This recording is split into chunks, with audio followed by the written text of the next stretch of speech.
Lalu bagaimana pemerintah menyikapi kritik atas beberapa pasal dalam KUHP yang dinilai akan menimbulkan masalah baru? Kita bahas bersama Hakim Pengadilan Tinggi Jakarta Profesor Binsar Gultom dan anggota DPR fraksi Golkar Ahmad Irawan. Selamat petang, Prof. Ke Prof Binsar. Prof Binsar, suaranya masih di mute. Boleh dibuka dulu? Ya, Irawannya kenapa ya, Sir? Prof, bisa dengar suara Cindy? Ya, ini suaranya sudah. Oke. Prof Binsar, KUHP baru kan sudah diteken oleh Presiden dan akan berlaku pada awal Januari. Tapi Anda nilai masih ada yang bermasalah. Sebagai hakim, apa yang paling meresahkan menurut Anda? Wah, ada beberapa catatan buat kami ya. Setelah memperhatikan terburu-buru itu diteken atau ditandatangani oleh pemerintah. Yang pertama, kami melihat ada di sana tata cara koordinasi penyidik dan penuntut umum pasal 58 sampai 62. Nah, jika hal itu berkaitan dengan tugas pokok fungsi masing-masing, seharusnya tidak perlu ada istilah koordinasi khusus kepada kedua lembaga penegak hukum tersebut. Mengapa dipisahkan dengan lembaga pengadilan? Karena ada satu sistem criminal justice system. Nah, disinilah kesannya jadi tidak adil kalau polisi bisa berarti menangkap hakim. Tapi kalau polisi atau jaksa bisa menangkap hakim, tapi polisi tidak bisa menangkap jaksa dan sebaliknya. Itu bagaimana? Oke. Kan itu. Oke, itu yang pertama ya, Prof. Oke, saya mau minta sebentar, Prof. Saya minta tanggapan dari. Oke, Prof juga, Anda juga sempat menyebutkan kepada Kompas TV ada pasal soal restoratif justice yang Anda juga merasa itu tidak tepat karena bisa dimulai dari tahap penyelidikan. Apa yang menurut Anda tidak tepat di situ? Oh, mengenai restoratif justice, GR itu, kalau memang bisa diselesaikan di tingkat penyelidikan Polri dan penuntutan dalam hal ini JPU Jaksa Penuntut Umum, kenapa harus masuk lagi ke tingkat pengadilan? Bukankah hal itu jadi membebani pengadilan, banyaknya perkara yang menumpuk di pengadilan itu? Seharusnya cukuplah diselesaikan. Kalau sudah restoratif justice, kan akan memanggil kedua pihak masing-masing yang bermusuhan sebelumnya, antara anak lah, katakan dulu yang berkelahi di sekolah hingga patah kaki atau cacat cukup berat. Oke, Prof, tapi apa yang paling Anda khawatirkan sebenarnya celah hukumnya di mana kalau misalnya restoratif justice itu memang bisa dilakukan dari penyelidikan sampai di pengadilan? Ya, terlalu panjang jalan prosesnya kalau hanya sekedar restoratif justice. Cukup diselesaikan di tingkat penyidikan dan kejaksaan. Itu maksudnya. Terlalu panjang. Jadi semua akhirnya kepercayaan. Semua ke pengadilan. Jadi apa tugas polisi? Apa tugas jaksa untuk menyelesaikan kasus-kasus kecil seperti itu? Oke, kalau gitu Prof, saya tanya dulu ke Mas Irawan. Mas Irawan, kita mundur lagi sebelum diteken. Ketika itu juga sudah diparipurna, sudah disahkan, tapi masih ada protes dari, ya misalnya dari Prof Binsar, kemudian ada juga dari koalisi masyarakat sipil. Bagaimana Anda bisa meyakinkan kalau yang disahkan oleh DPR ini bukan produk hukum bermasalah? Jadi begini, Mbak. Jadi setelah kami mengesahkan rancangan KUHP pada November 2025 dan kemudian Presiden melakukan pengundangan terhadap rancangan KUHP tersebut pada tanggal 17 Desember dan diberi nomor Undang-Undang Nomor 20 Tahun 2025. Saya ingin memulainya bahwa setelah ini diundangkan, disahkan dan dimasukkan dalam lembaran negara, maka tentu berlaku satu prinsip yang disebut dengan asas fiksi hukum. Jadi semua orang dianggap tahu hukum dan semua isi yang ada dalam KUHP tersebut. Sebentar Prof, saya selesaikan dulu. Dianggap tahu hukum tersebut. Nah, maka kemudian ada satu mata rantai yang harus dilakukan oleh pemerintah setelah setelah dilakukan pengundangan yang disebut dengan sosialisasi dan melakukan pendidikan hukum agar kemudian fungsi KUHAP ini bisa kita capai. Karena bagaimanapun kalau kita bicara terkait dengan fungsi KUHAP, itu adalah instrumen atau cara negara untuk melakukan penindakan kejahatan. Yang kedua adalah mekanisme perlindungan warga negara dari tindakan sewenang-wenang aparat gitu. Nah, kami berharap, DPR berharap bahwa pembelakuan KUHAP ini tidak hanya sah secara formal, tapi juga siap secara substansial dan diketahui oleh publik, termasuk pelaku atau aparat penegak hukum primus inter pares seperti Prof. Bultom tadi. Misalnya tadi ketika menjelaskan kaitannya dengan konsep restoratif justice, mohon maaf Prof, dengan segala hormat, saya ingin mengatakan bahwa Prof. Binsar tidak membaca terkait dengan mekanisme restoratif justice ini secara utuh, norma-norma pasal-pasal tersebut gitu.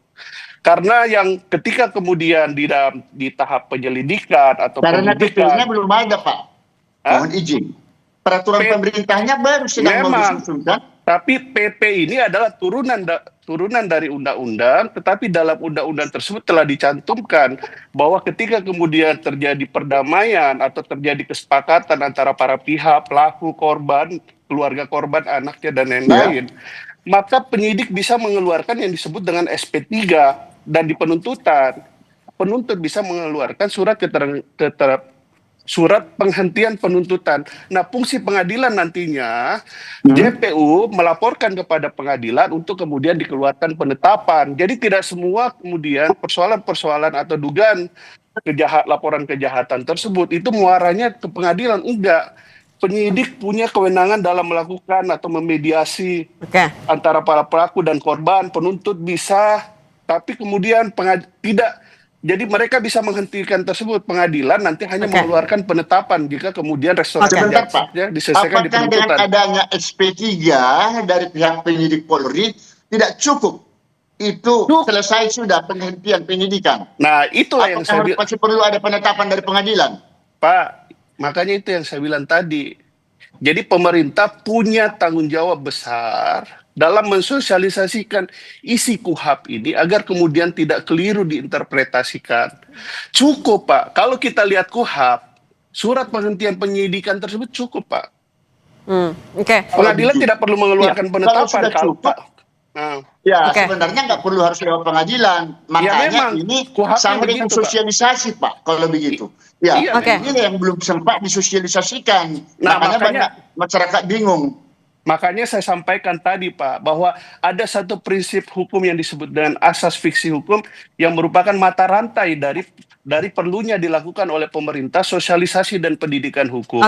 Kemudian mekanisme dalam KUHAP tersebut tidak disalahartikan gitu.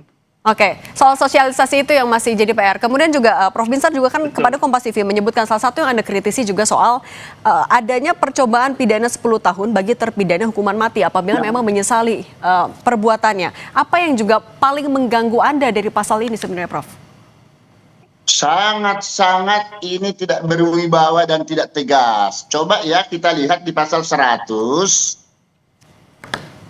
ayat 1 Undang-Undang Nomor 1 Tahun 2023 tentang KUHP baru. Ini bukan KUHAP ya, KUHP baru. Di sana hakim di dalam menjatuhkan pidana mati disebutkan ada klausul harus masa percobaan 10 tahun dengan ketentuan menyesali perbuatan si terdakwa dan tidak akan mengulanginya lagi dan sejauh mana peranannya. Pertanyaan yang menggelitik dan tidak masuk di akal, mungkinkah hakim selama proses persidangan sudah bisa menilai kebaikan, kejujuran, ketulusan hati tidak akan mengulangi lagi perbuatannya? Nonsense. Itu justru harus setelah masa percobaannya selama 10 tahun di lembaga pemasyarakatan yang menjadi domain daripada pemerintah. Nah itu gimana Mas Irawan menanggapinya? Bagaimana? Dengar, dengan kemudian di ayat 2-nya disebutkan pasal 100 itu menjadi keharusan buat hakim untuk mencantumkan putusan percobaan itu di putusannya. Oke. Loh, berarti di sini sudah diintervensi hakim di dalam memutus perkara. Ini tidak benar. Ya. Kecuali perkara ini sudah. Oke, Prof. Ini kan belum punya kekuatan hukum tetap. Oke, sebentar, Prof. Saya minta tanggapan dulu ke Mas Irawan. Mas Irawan, bagaimana kalau gitu Anda, ya gimana hakim bisa meyakini perlu atau tidaknya itu pidana 10 tahun? Nah, ini maaf dulu, Mbak Aura. Masih belum selesai. Karena ini berlanjut kepada penolakan gerasi. Ya. Prof, mohon maaf, Prof. Gerasi pasal 100. Kita terbatas sekali juga durasinya, Prof. Kita beri kesempatan dulu untuk Mas Irawan menanggapi tadi. Prof, saya ini supaya selesai, supaya tuntas, ya. Mohon izin, Mbak Aura. Kalau boleh, Prof. Langsung intinya seperti apa? 101, apabila gerasi ditolak oleh Presiden, maka disebutkan di situ eksekusi akan dilakukan selama tenggang waktu 10 tahun. Ya, 10 tahun. Kenapa harus 10 tahun? Kalau lewat dari 10 tahun, baru katanya berubah. Pidananya menjadi seumur hidup. Lah, ini ada apa? Berarti ada di sini celah-celah. Nah, itu ada apa, Mas Irawan? Boleh dijawab langsung. Ya, jadi begini. Baru yang terakhir di pasal 102. Teman-teman penegak hukum bisa berbeda ya, akademisi bisa berbeda, terus kemudian pelaku penegak hukum dan lain-lain bisa berbeda kaitannya dengan konsep kebijakan pemidanaan ini. Semua bisa berbeda gitu, termasuk Prof Binsar tadi dalam melihat norma tersebut kaitannya pemidanaan pidana mati kemudian berubah jadi seumur hidup. Bolehlah berbeda kemudian, termasuk tadi yang disampaikan dengan segala argumentasinya. Tapi bagi kami DPR bahwa KUHAP ini itu juga sebenarnya menangkap satu praktik penegakan hukum selama ini. Jadi itu juga bagian dari yang kami masukkan dalam KUHAP ini gitu. Terus dan juga sebenarnya menangkap apa ada ini satu maksudnya? Kenapa? Menangkap apa? Prof, masuk. Tadi kan itu kan kaitannya dengan kebijakan pemidanaan. Bagaimana dari pidana mati kemudian jadi seumur hidup, kemudian ada percobaan 10 tahun. Saya sampaikan tadi bahwa kita boleh berbeda kaitannya dengan konsep dan kebijakan pemidanaan kaitannya pidana mati tersebut. Nah, kalau saya singkat saja, kalau kemudian Profesor Binsar mengatakan bahwa ini dari sisi konseptual, dari sisi norma bermasalah dan ada celah hukum, tentu itu adalah bahasa bahwa kita bisa menyimpulkan ada ketidakpastian hukum terhadap norma tersebut. Kalau kemudian memang ada satu dugaan atau potensi pelanggaran hak konstitusional di dalamnya, lebih baik bagi Prof menurut saya menggunakan haknya sebagai warga negara, silakan saja diajukan ke Mahkamah Konstitusi untuk kemudian dilakukan judicial review terhadap pasal tersebut. Hak mengajukan uji materi itu yang didepankan juga ya Mas Irawan. Kalau kita mau berbicara Prof Binsar dan Mas Irawan, mohon maaf kami durasinya sudah habis. Kita akan lanjutkan di lain kali ya diskusi soal KUHAP yang sudah ditekan oleh Presiden Prabowo Subianto. Prof Binsar Gultom dan Mas Ahmad Irawan, mohon maaf kita lanjut lagi nanti. Terima kasih sudah berbagi bersama kami di Kompas Petang.